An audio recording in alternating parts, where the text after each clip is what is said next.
Okay done. ठीक आहे. हा सगळ्यांना भेटणार नाही बरं का, एका दुसरं एक्सक्यूज असेल त्याला भेटन. रेग्युलर डिसिप्लिननी यायचं लेक्चर. मग या अल्ट्राव्हायोलेट रेज अतिनील किरणाचा शोध लावला रिटर या शास्त्रज्ञांनी. ओके, आता या अल्ट्रा व्हायोलेटला काय करायचं याचा अर्थ पाहायचा. अल्ट्रा व्हायोलेट रेज, या अल्ट्रा व्हायोलेटला फोडायचं. याला फोडले की दोन शब्द तयार होतात. पहिला शब्द तयार होतो अल्ट्रा आणि दुसरा शब्द तयार होतो व्हायोलेट. व्हायोलेट म्हणजे जांभळा. मग हे अल्ट्रा व्हायोलेट जे आहे याचा अर्थ काय, जांभळ्याच्या पलीकडे असणारे इलेक्ट्रोमॅग्नेटिक स्पेक्ट्रम मध्ये जांभळा. आपण माहिती दृश्य प्रकाश आपल्या डोळ्याला दिसतो, त्याची जी लेंथ आहे, वेव्हलेंथ किती आहे, 400 नॅनोमीटर पासून 700 नॅनोमीटर पर्यंत. तरंग लांबी किती आहे, 400 नॅनोमीटर पासून 700 नॅनोमीटर पर्यंत. आयोगाने 1000 वेळेस हा प्रश्न विचारलेला आहे. सगळ्यात कमी वेव्हलेंथ कोणाची आहे, तर ती कोणाची, जांभळ्या रंगाची. आणि जांभळ्या रंगाला खेटून इलेक्ट्रोमॅग्नेटिक स्पेक्ट्रम मध्ये जो उभा आहे तो आहे अल्ट्राव्हायोलेट. आलं लक्षात. हा व्हिजिबल लाईटपेक्षा, दृश्य प्रकाशापेक्षा थोडा लहान आणि एक्सरे पेक्षा थोडा मोठा आहे. माझं सगळं लेक्चर माझ्या ऍप्लिकेशनवर दिलेलं आहे बरं का.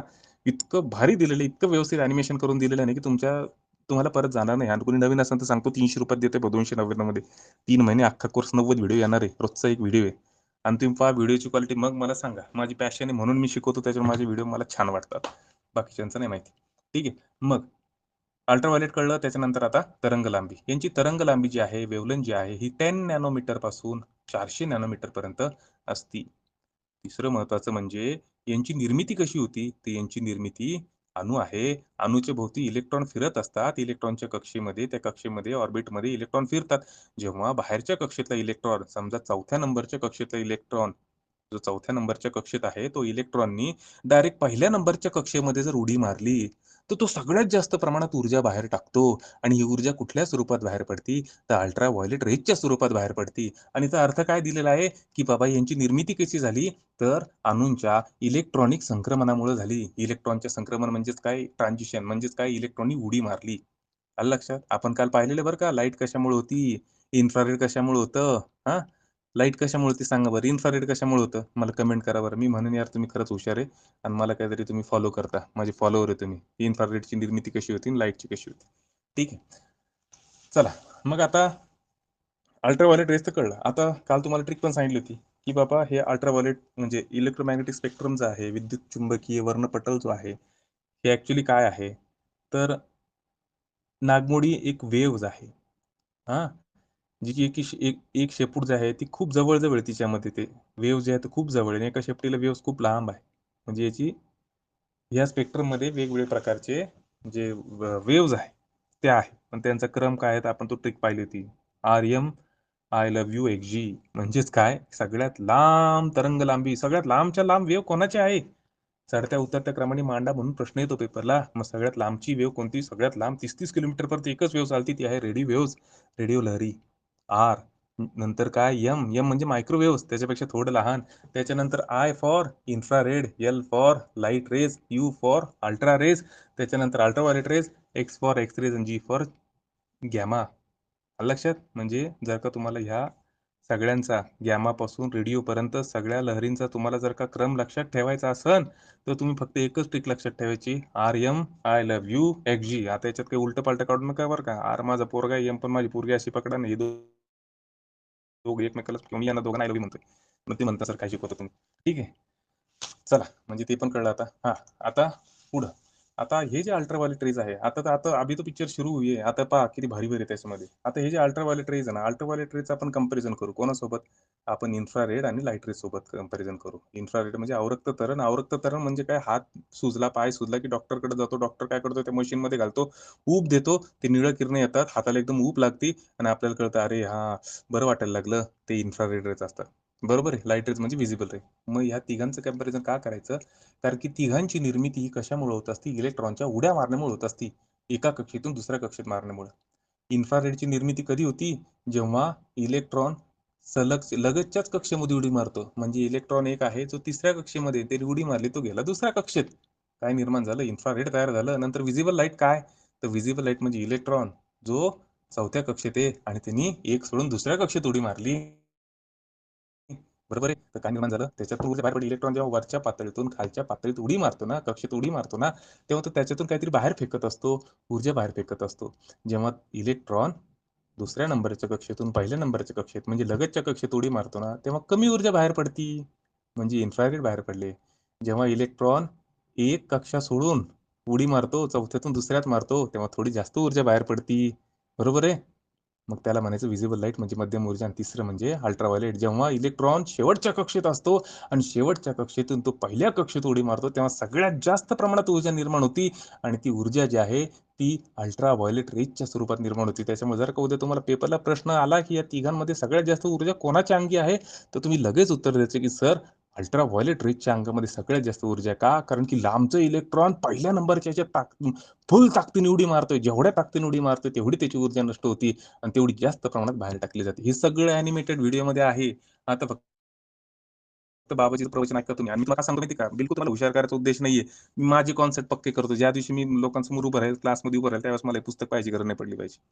ठीक आहे, चला क्लिअर झालं. हा, आता वळू मुद्द्याकडं. सगळ्यात पहिलं अल्ट्राव्हायलेट रेज. अल्ट्राव्हायलेट रेज म्हणजे अतिनील किरणं यांचा सगळ्यात महत्वाचा नैसर्गिक स्रोत कोण आहे, तर सूर्य आहे. बरोबर ना? आता तर लक्षातच राहील. मुलीने स्कार्फ घातला, रोडला दिसली, हातात तिच्या ग्लोव्ज दिसले की समजायचं हा अल्ट्राव्हायलेट रेजला घाबरली बरं का पोरगी. बरोबर आहे. त्याच्यानंतर कृत्रिम स्रोत कोणता झाला, म्हणजे नैसर्गिक स्रोत तर सूर्यापासून भेटतात. कृत्रिम मर्क्युरी वेपर लॅम्प. त्याच्यानंतर इलेक्ट्रिक आर्क आणि वेल्डिंग टॉर्च. ते वेल्डिंग करतात ना, त्याच्यातून जे बाहेर पडतं ना, ते अल्ट्राव्हायलेट रेज असतं. जाऊन पहा कधी वेल्डिंग. 2 मिनिटात डोळ्याला लागणार, 2 मिनिटात डोळ्यातून पाणी येणार. आणि ब्लॅक लाईट्स, हे 3 आहे कृत्रिम सोर्स, त्याच्यापासून अल्ट्राव्हायलेट रेज भेटतात. सगळ्यात महत्वाचं, दृश्य प्रकाशापेक्षाही सुद्धा जास्त ऊर्जा अल्ट्राव्हायलेट रेजच्या अंगी असती. आपण आत्ताच पाहिलं. त्याच्यामुळं अल्ट्राव्हायलेट रेज रासायनिक अभिक्रिया करू शकतात. सर अल्ट्राव्हायलेट रेज रासायनिक अभिक्रिया करू शकतात हे तर कळलं बरं का, दृश्य प्रकाशापेक्षा यांच्या अंगी ऊर्जा जास्त आहे. पण मला हे नाही कळलं सर की अल्ट्राव्हायलेट रेज जे आहे ते रासायनिक अभिक्रिया करू शकतात. कसं? अरे लय सोपं आहे. ओझोन आहे. ओझोन काय करत असतो? अल्ट्राव्हायलेट रेज पासून आपलं संरक्षण करत असतो. ठीक आहे. अल्ट्राव्हायलेट रेज पृथ्वीमध्ये येऊ देत नाही. हे आपण लहानपणापासून शिकलो. आपण हे पण पाहिलं की फ्रीजमधून एक क्लोरोफ्लोरोकार्बन नावाचा वायू बाहेर पडतो. तो वायू ओझोन पाशी जातो आणि ओझोनशी अभिक्रिया करतो आणि काय करतो, त्याला भगदाड पाडतो. हा क्लोरोफ्लोरोकार्बन ऍक्च्युली करतो काय माहिती का? ओझोन म्हणजे काय? O3. ओझोनचा रेणू म्हणजे काय की ज्याच्यामध्ये ऑक्सिजनचे 3 मूलद्रव्य आहे किंवा ऑक्सिजनचे 3 आयटम आहे, असा O3. हा क्लोरोफ्लोरोकार्बन काय करतो माहिती का? जाऊन तिथं ओझोनला धरून राहतो. तिथे येतात अल्ट्राव्हायलेट रेज सूर्यापासून. हे अल्ट्राव्हायलेट रेज काय करतात? ते तर धूर ना, त्यांना पृथ्वीपाशी जायचंय. पण ते काय करतात? स्पाय शोधतात. अरे आहे ना भाऊ, यहाँ पे क्लोरोफ्लोरोकार्बन आहे. त्याच्याशी अभिक्रिया करतात. त्याच्याशी अभिक्रिया केलं की त्या क्लोरोफ्लोरोकार्बन मधून क्लोरीन सेपरेट काढतात. आणि त्याच्यातून जर का क्लोरीन सेपरेट झाला, क्लोरीन म्हणजे हायली रिॲक्टिव्ह एलिमेंट आहे, खूप जास्त क्रियाशील. ते काय करतं माहिती का? एक जर का अणू रिकामा झाला क्लोरीनचा, त्या प्रोसेसमधून बाहेर आला, तर तो 1,00,000 ओझोनच्या रेणूंना कन्वर्ट करतो ऑक्सिजनमध्ये. O3चं कन्व्हर्जन करतो O2 मध्ये, म्हणजे ऑक्सिजनमध्ये. म्हणजे साहजिकच तिथं भगदाड पडायला लागतं. ऑलरेडी भगदाड पडलेले. आणि आपल्याला सगळं पाहायचं बरं का पेपरला, ते मॉन्स्ट्रियल करार काय होतंय सगळं आपल्याला याच्यामध्येच पाहायचं. माझा व्हिडिओ आहे ना एक्सक्लुझिव्ह आहे. हा फक्त ऍपवरच रिलीज होतोय. नक्की त्याचा फायदा घ्या. 10-20 पोरं पाहताय, पण फायदा घ्या बाबा त्याचा. ठीक आहे, चला. म्हणजे हे तर कळलं मला सर, रासायनिक अभिक्रिया सुद्धा कळलं, हे सुद्धा कळलं. ठीक आहे, आता आपल्याला पाहिजे या अल्ट्राव्हायलेट रेजचे सगळ्यात महत्वाचे फायदे आणि तोटे पण पाहिजे. सर माझ्या घरामध्ये ना ते प्युरिफायर बसवलेले बरं का. हा, आर ओ प्युरिफायर. मग त्याचं काय, त्याच्यामध्ये 3 फिल्टर आहे. हा, कोणते? ते एक कार्बन फिल्टर आहे, एक अजून साधं फिल्टर आहे, आणि एक UV फिल्टर आहे. हा, मग आता ऐका. आपल्या घरामध्ये हा सगळ्यात पहिल्यांदा एक टाकायचं राहिलं राव. त्याचा फोटो टाकून दे. खूप महत्वाचं राहिलं मला, खूप त्याची काय हे. चला चला, ते सांगतो पहिल्यांदा. याच्यात आलं नाही व्हिडिओ लेक्चरमध्ये, एक स्लाइड नाही आली, त्याचंच वाईट वाटतंय. अल्ट्राव्हायलेट रेजचे ना साधारणतः 3 प्रकार पडतात. पहिला जो प्रकार आहे तो आहे UVA. दुसरा प्रकार आहे UVB.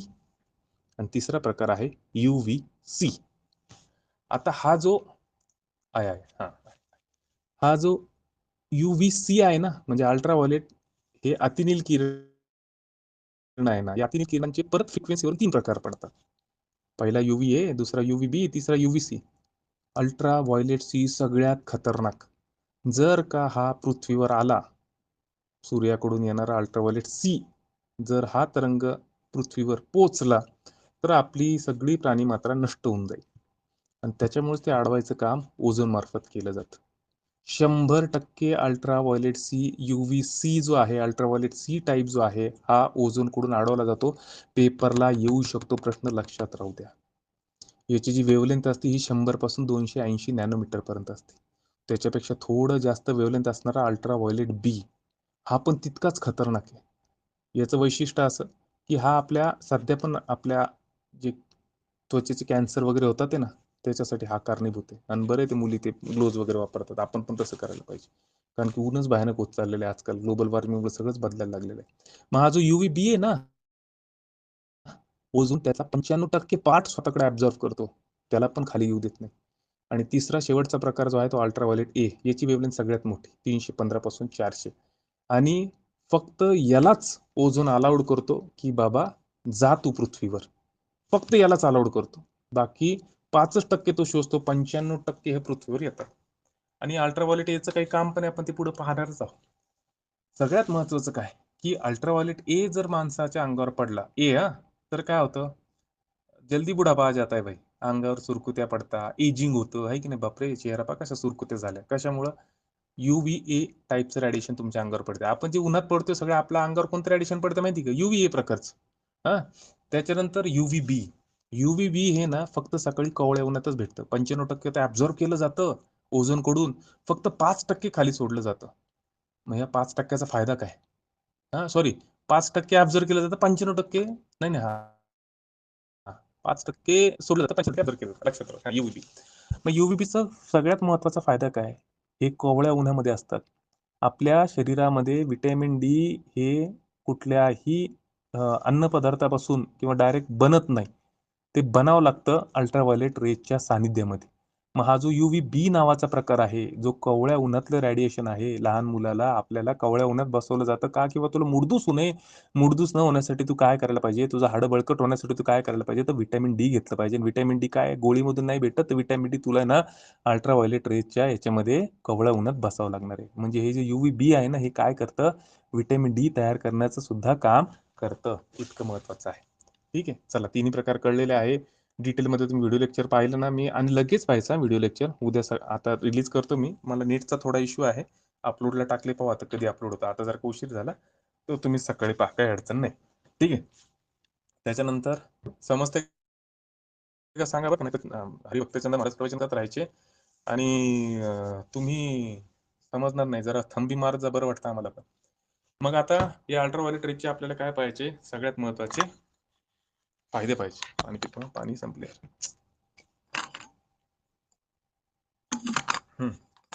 सगळ्यात पहिलं आपल्या घरामध्ये जे आरो असतं ना, त्या आरो मध्ये UVC अल्ट्राव्हायलेट सी टाईपच्या किरणांचा वापर केलेला असतो. याचा एकच फायदा, हे इतके घातक जीवाणू मारून टाकतात. प्यायच्या पाण्यामध्ये जर का काही बॅक्टेरिया आला, ते मारायचं काम ते UV रेडिएशन करतं, ते UV फिल्टर करतं. ते UV फिल्टरमध्ये UVC प्रकारचे अल्ट्राव्हायलेट अतिनील किरणं वापरलेले असतात. पहिलं क्लिअर झालं. दुसरं, आपल्या त्वचेमध्ये जे व्हिटॅमिन डी तयार होतं, ते डी तयार होण्यासाठी UVB नावाचं प्रारण म्हणजे अल्ट्राव्हायलेट बी. अल्ट्राव्हायलेटचे 3 प्रकार अतिनील किरणाचे, UVB, UVA, UVC. UVB महत्वाचं आहे, ज्याच्यामुळे आपल्या अंगामध्ये व्हिटॅमिन डी तयार होतं. त्याच्यानंतर बनावट नोटा, बनावट पासपोर्ट, गुप्त दस्तावेज खरे का खोटे चेक करण्यासाठी सुद्धा UV रेजचा वापर केला जातो. हा आयोगाने ऑलरेडी प्रश्न विचारलेला आहे. त्याच्यानंतर आपण डेंटिस्टकडे जातो. डेंटिस्ट काय करतो, दात चेक करतो. दात चेक करताना आहे ना, ते आरसा घेतो, आपल्या तोंडात घालतो, ते छोटंसं सुईसारखं काहीतरी खिळ्यासारखं घेतो, हातोडा घेतो छोटा, दाताला मारून पाहतो, नंतर परत टोकरून पाहतो. तो दरवेळेस काय ते इक्विपमेंट बदलतो का? नाही. माझ्या अगोदर 1000 जण बसले असेल, 1000 जणांच्या तोंडात तो आरसा घालतो, 1000 जणांच्या तोंडात ते उपकरण घालतो.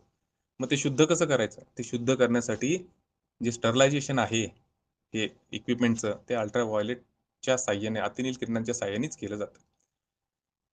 ठीक आहे, झाला कॉन्सेप्ट पक्का, वापर कळला. त्याच्यानंतर आपल्याला पाहिजे दुष्परिणाम काय होतं. सर कॅन्सर होणार, सांगायची गरज आहे का? नाही. त्याच्यानंतर फोटोकॅरासिस, फोटो कॅरा फोटोकराटायसिस. हा, फोटोकराटायसिस काय आहे तर जास्त प्रमाणात जर अल्ट्राव्हायोलेट डोळ्यावर पडले तर आपल्याला तात्पुरतं अंधत्व येतं, ज्याला स्नो ब्लाइंडनेस म्हणतो. आता याचं उदाहरण सांगू तुम्हाला, की हा जो फोटो केराटिटिस नावाचा जो आहे प्रकार, तो आपल्याला पाहायचा असेल, अनुभवायचा असेल तर काही करायचं नाही. उद्या सकाळी उठायचं, 12च्या उन्हामध्ये सूर्याकडे असं उघड्या डोळ्यांनी पाहत राहायचं. लगेच तुम्हाला अंधुक वाटायला लागेल. कशामुळं? ते अतिनील किरणामुळे आपले डोळे ब्लाइंड होऊन जात असतात. त्याच्यानंतर आपल्या शरीराची प्रतिकारशक्ती कमी होऊन जाते आणि सगळ्यात महत्त्वाचं पर्यावरणावर हे काय होतं माहिती आहे का? घातक परिणाम काय होतो? ही जी पृथ्वी आहे किंवा हे समुद्र जो आहे, तो जगवायचं काम कोण करतं माहिती आहे का? फायकोप्लॅन्क्टन. शैवाल नावाचा प्रकार आहे तो. हिरवा शेवाळाचा फायकोप्लॅन्क्टन ते. तर त्याच्यामुळे ही पृथ्वी सगळी जगते. त्यांच्यामध्ये फोटोसिंथेसिस होतं आणि हे जर का अल्ट्राव्हायोलेट रेचं प्रमाण वाढलं, तर सगळ्यात जास्त इम्पॅक्ट पडतो त्या फोटोसिंथेसिस म्हणजे प्रकाशसंश्लेषण प्रक्रियेला. त्याच्यामुळे काही दिवसानंतर उपासमार करून सगळे मरून जाते. त्याच्यामुळं बाबा आपलं काम आहे पर्यावरणाला सांभाळायचं. बाकी इथं तुम्हाला सांगितलं ओझोन थराचं. त्याच्यानंतर आता ओझोनचा क्षय. ओझोनचा क्षयासाठी साधारणतः 3 गोष्टी कारणीभूत असतात. सगळ्यात पहिलं क्लोरोफ्लोरोकार्बन, त्याच्यानंतर हॅलोन्स, त्याच्यानंतर कार्बन क्लोराईड आणि मिथिल क्लोरोफॉर्म. आता क्लोरोफ्लोरोकार्बन जो आहे हा रेफ्रिजरेटरमधून बाहेर पडतो. हॅलॉन जो आहे हा अग्निशामक उपकरणांमधून बाहेर पडतो आणि कार्बन टेट्राक्लोराईड आणि मिथिल क्लोरोफॉर्म जो आहे हा सॉल्व्हंट म्हणून वापरला जातो. आता हे जे आहे ना, तिन्हीच्या तिन्ही उदाहरणं महत्वाचे पेपरला विचारलेलं आहे. आता आपल्याला जायचंय पुढच्या मुद्द्याकडं आणि हे जे आहे ना तुम्हाला नाही भेटणार बरं का पुस्तकात कोणत्या. आता पुढचा मुद्दा. या क्लोरोफ्लोरोकार्बनमुळे ओझोनला भगदाड पडतं. आपण ऑलरेडी पाहिलेलं आहे. बरं हा विषय इतका मोठा झाला की अंटार्क्टिकामध्ये खरंच भगदाड पडलं. जग जागी झालं. 83-84ला. बाबा असं-असं झालेलं काय करायचं? मग जगाने लगेच तातडीने एक परिषद भरवली. तिचं नाव होतं व्हिएना परिषद 1985ला. आणि ओझोन थराच्या संरक्षणासाठी स्थापन झालेली ही पहिली परिषद होती, व्हिएना परिषद. याच्यामध्ये सगळ्यात पहिल्यांदा काय ठरलं, की आपल्याला एक फ्रेमवर्क बनवावं लागणार आहे, की ओझोनचं संरक्षण कसं करायचं? जग तयार झालं. आपण फ्रेमवर्क बनवू. सगळ्यांनी सहकार्याची एक भूमिका दर्शवली, की ठीक आहे आम्ही सहकार्य करू. ओझोन वाचणं गरजेचं नाही तर पुढे चालून जगात कोणताच देश नाही राहणार. ही झाली घटना 85ला व्हिएना परिषद. नंतर झाली 1987ची सगळ्यात मोठी घटना. तिला म्हणायचं मॉन्ट्रियल प्रोटोकॉल. आता जो मॉन्ट्रियल प्रोटोकॉल आहे, मॉन्ट्रियल प्रोटोकॉल जो आहे, याचं सगळ्यात महत्त्वाचं वैशिष्ट्य म्हणजे हा जगातला आतापर्यंतचा सगळ्यात सक्सेसफुल करार मानला जातो. कारण जगामध्ये आंतरराष्ट्रीय समता कोणताही करार करायचा झाला तर एक देश इकडे असून 10 देश तिकडे असतात. म्हणजे एकमत कधीच होत नाही. हा पहिला करार आहे, की ज्याच्या बाबत 197 देश जे होते जगात सगळ्यांनी सहमती दर्शवली, की आम्ही तयार आहे. तुम्ही सांगा तुम्हाला जे करायचं आहे. हा मॉन्ट्रियल करार 1987चा इतका महत्त्वाचा आहे. आणि हा 16 सप्टेंबर 1987ला हा मॉन्ट्रियल करार मान्य करण्यात आला. म्हणून तेव्हापासून 16 सप्टेंबर हा दिवस ओझोन दिवस म्हणून पाळला जातो. याची अंमलबजावणी 1989 झाली. पण एक्सेप्ट कधी झाला हा 16 सप्टेंबरला झाला. मग 16 सप्टेंबर काय झाला तुमचा ओझोनचा दिवस म्हणून पाळला जातो. आणि लक्षात ठेवा तुम्ही मला जे ऐकताय किती शांतपणे ना, तुमची बुद्धी खूप खतरनाक आहे बरं का. हा जर प्रश्न आला ना, तुम्हाला माझा आवाज, आजूबाजूला काय वस्तू दिसत होत्या ना, तुम्हाला सगळं आठवण. बुद्धी ना सगळं क्लिक करत राहते. तुम्हाला माहिती असो नाही तर नसो. ठीक आहे. त्याच्यानंतर याच्यात ठरलं काय?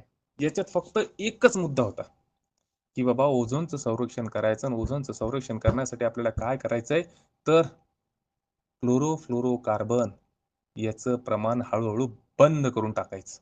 उत्पादनच याचं बंद करायचं. वस्तू अशा तयार करा, की ज्याच्यात क्लोरोफ्लोरोकार्बन वापरलंच नाही जाणार. त्या दृष्टीने प्रयत्न सुरू झाले आणि काही दिवसांनी ते पूर्ण बंद करायचं. एवढं एकच टॅगलाईन होती त्याची. बाकी काही 17चे 60 तामझाम नव्हतं. आपण हे पण करू, आपण ते पण करू. एकच सांगितलं एवढंच करायचं बघ आपलं. ठीक आहे. त्याच्यानंतर करार सुरू झाला आणि तो अंमलात पण आला बऱ्यापैकी. आता बऱ्याच अशा रेफ्रिजरेटर कंपन्या आहेत त्यांचे जे हे असतात, काय म्हणतात त्याला पिस्टन होतं काय म्हणतात मला लक्षात येईना झालं ते. थंड करतं ते. तर त्याच्यामध्ये आता हा क्लोरोफ्लोरोकार्बन वापरला जात नाही फ्रीजमध्ये थंड करण्यासाठी. जुने फ्रीज होते ना, तुम्ही ते उघडून पाहिले ना, तर तुम्हाला वेगळ्याच प्रकारचा वास यायचा. पहा 10-20 वर्षापूर्वी आजीच्या घरात कधी पाहिले असेल. तो वास जो असायचा ना, तो क्लोरोफ्लोरोकार्बनचा असायचा. त्या सिलेंडरमध्ये तो भरलेला असायचा आणि त्याच्यामुळे तो वास यायचा. आजकाल ते फ्रीज जे आलेले आहे त्यांना हे बॅन करण्यात आलेलं आहे. ठीक आहे. त्याच्यानंतर सगळ्यात महत्त्वाचा पुढचा किगाली दुरुस्ती 2016 सगळ्यावर प्रश्न आलेला आहे. आत्ता 2016, 2026ला आलेले आत्ता राज्यसेवेला. किगाली परिषद. किगाली परिषद काय होती, की मॉन्ट्रियल प्रोटोकॉलमध्ये 2016 मध्ये रवांडा येथील किगाली येथे एक महत्वाची दुरुस्ती करण्यात आली. काय दुरुस्ती केली? तर ते तो जो मॉन्ट्रियल करार होता. मॉन्ट्रियल म्हणतो मी, मॉन्ट्रियल करार जो होता, या मॉन्ट्रियल करारात काय होतं, की क्लोरोफ्लोरोकार्बनवर पूर्ण बंदी घालायची होती. ह्या करारात काय केलं माहिती का? HFC हायड्रोफ्लोरोकार्बनवर हळूहळू बंदी घालायचं ठरलेलं आहे. आता याच्यानंतर पेपरला विचारलं जाईल, की CFC नंतर कोण आहे? ते HFC हायड्रोफ्लोरोकार्बन. बरं याचा प्रॉब्लेम काय? हा ओझोन खातो का? बिलकुल नाही. हा ओझोनचा ऱ्हास करतो का? बिलकुल नाही. हा ओझोनसाठी घातक आहे का? बिलकुल नाही. हा कसाच घातक नाही. फक्त याचा एक प्रॉब्लेम आहे. हा दुसरा ओझोन म्हणून ऍक्ट करतो. हा हायड्रोफ्लोरोकार्बन आहे ना, हा हळूहळू वातावरणात जातो आणि पृथ्वीभोवती कवच तयार करायला लागतो.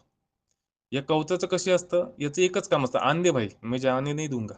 अल्ट्राव्हायोलेट रेज आतमध्ये आले, जे काही प्रकाश किरणे येतात, सूर्याकडून जी काही उष्णता येते 95% बाहेर फेकली जाते परावर्तक.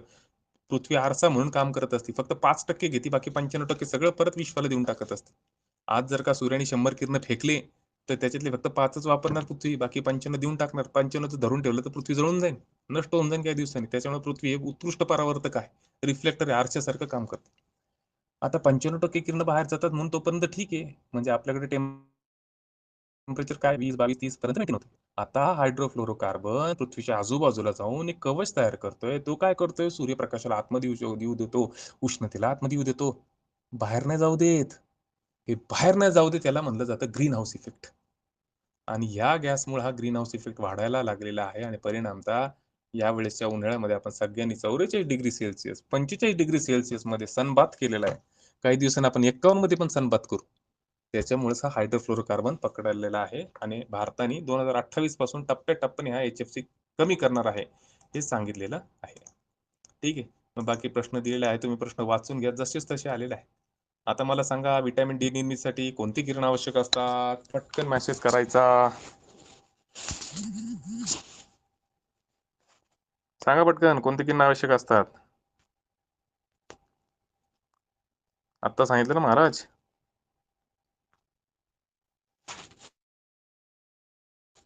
UVA UVB अल्ट्रा तुम्हाला माहिती ना रे, अरे आपण काय पोलीस भरतीचं थोडं शिकतोय. 3 प्रकार सांगितले ना तुम्हाला, UVA UVB UVC. हा ये बा स्नेहा, खरंच हुशार आहे तू.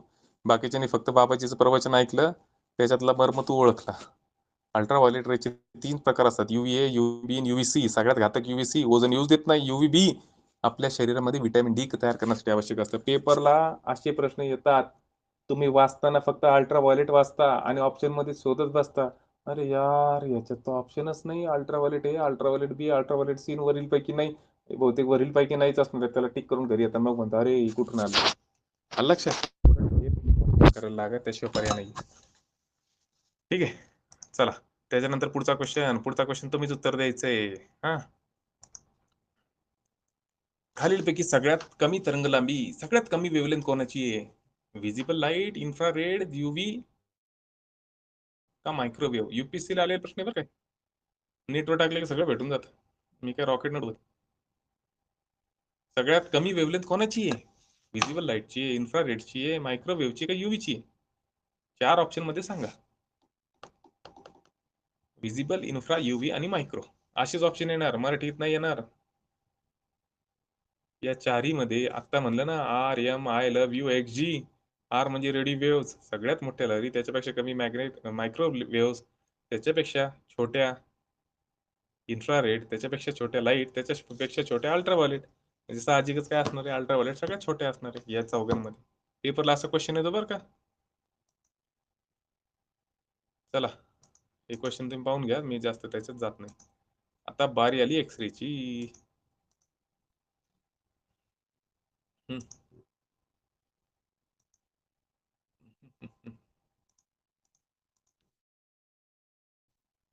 चला, एक्सरे मध्ये लेक्चर पाहून घ्या. त्याच्यात फक्त तुम्हाला एक महत्वाचं सांगतो. एक्सरे मध्ये एक्सरेचे 2 प्रकार असतात, एक असतात सॉफ्ट रेज आणि दुसरं असतात हार्ड रेज. 2 वेळेस प्रश्न आला बरं का, राज्यसभेला पण विचारलेले, कंपनीला पण विचारलेले, सॉफ्ट रेज आणि हार्ड रेज. सॉफ्ट रेज काय असतात आणि हार्ड रेज काय असतात? हार्ड रेज म्हणजे काय, की ज्यांच्या अंगामध्ये सगळ्यात जास्त ताकद आहे. एक्सरे 2 प्रकारचे असतात. ज्यांची फ्रिक्वेन्सी जास्त असते ना, एका सेकंदात एका ठिकाणून सगळ्यात जास्त वेव्ह पास होतात, ते हार्ड रेज असतात, हार्ड एक्सरेज. सॉफ्टपेक्षा जास्त वेवलेंथ असते, जास्त यांची फ्रिक्वेन्सी असते, वेवलेंथ त्यांची कमी असते. ठीक आहे. सगळ्यात महत्त्वाचं, हे जे एक्सरेचे किरणाचे 2 प्रकार पडतात. Hard x ray, soft x ray. ज्याच्यामध्ये हार्ड एक्सरेच्या अंगात सगळ्यात जास्त ऊर्जा असते आणि सॉफ्ट एक्सरेच्या अंगात कमी ऊर्जा असते. त्याच्यामुळे जेव्हा तुमचं हाडबीड मोडतं, तुम्ही दवाखान्यात जाता, डॉक्टर म्हणतो चला झोपा, एक्सरे मशीनच्या खाली एक्सरेचं किरण मारतात, फिल्ममध्ये दिसतं हे हाड मोडलं. बरोबर आहे. ते हाड मोडलेलं आहे, ते चेक करण्यासाठी सॉफ्ट एक्सरेज मारले जातात.